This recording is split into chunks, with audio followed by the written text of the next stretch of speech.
હાર્યા બાદ પણ મમતા બેનર્જીનો રાજીનામું આપવાથી ઇનકાર કરી દીધો છે। અમે હાર્યા નથી, રાજીનામાનો કોઈ સવાલ જ નથી, આવી વાત મમતા બેનર્જીએ કરી છે।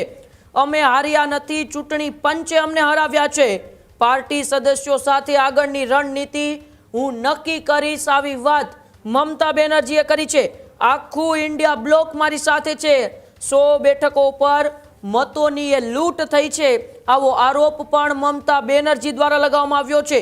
મતોના આંકડામાં છેલ્લી ઘડીએ બદલાવ કેમ આવ્યો, આવો આરોપ પણ અને સવાલો ચૂંટણી પંચ ઉપર મમતા બેનર્જીએ કર્યા છે। ગઈકાલે જે રીતે બંગાળના પરિણામો આવ્યા, બંગાળના પરિણામોમાં મમતા બેનર્જીની કારમી હાર થઈ, ટીએમસીની તો કારમી હાર થઈ, પરંતુ મમતા બેનર્જી ખુદ પોતાની સીટ પણ ન બચાવી શક્યા। ત્યારબાદ આજે એ ટીએમસીની કારમી હાર બાદ મમતા બેનર્જીએ એ પ્રેસ કોન્ફરન્સ કરી છે અને પ્રેસ કોન્ફરન્સની અંદર મમતા બેનર્જીએ રાજીનામું આપવાનો ઇનકાર કરી દીધો છે।